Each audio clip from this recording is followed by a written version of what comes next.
chance, et là je remercie quand même la présence d'Éric Quintin à mes côtés pour ma deuxième Olympiade, parce que c'est vrai que j'ai la chance, j'ai parlé tout à l'heure des pionniers éducateurs, et j'ai la chance, moi, de travailler avec quelqu'un qui a été pionnier et qui a ramené la première médaille en France en 92.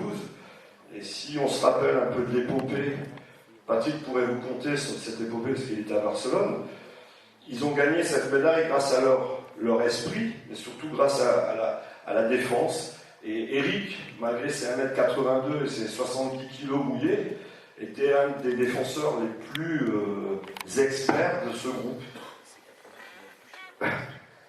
Et donc, je veux dire, l'aspect psychologique est fondamental. Quand vous avez pris le dessus, derrière, vous pouvez mettre d'autres intentions. C'est pour ça que apparaît le terme rapport psychologique.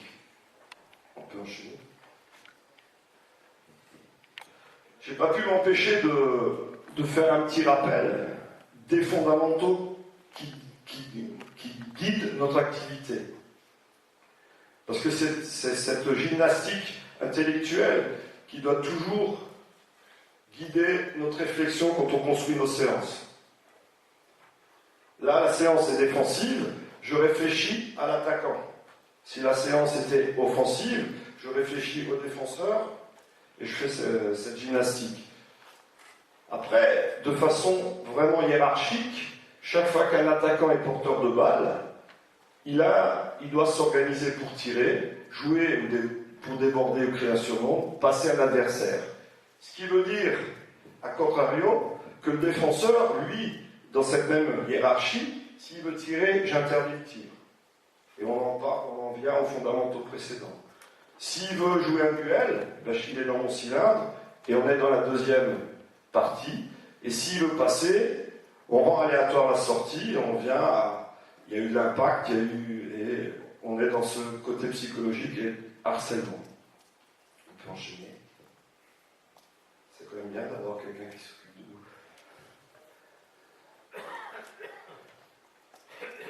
Alors le projet défensif,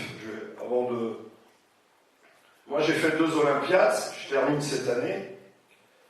La première Olympiade, j'étais plutôt un bon élève fédéral, respectueux du dogme. Ça, c'est la chance qu'on a d'être dans cette fédération, c'est qu'on peut dire tout ce qu'on veut. Et même si on est filmé, même si ça passe sur en zone, je maintiens le terme que je viens de faire. Donc, ma première Olympiade, j'ai décliné le projet fédéral, vous en avez tous entendu, cette fameuse 1-5 homme à homme avec un alignement bas et un alignement haut. Et puis, elle a été vectrice de victoire, mais elle a été aussi vectrice de déception et surtout d'insatisfaction de ma part.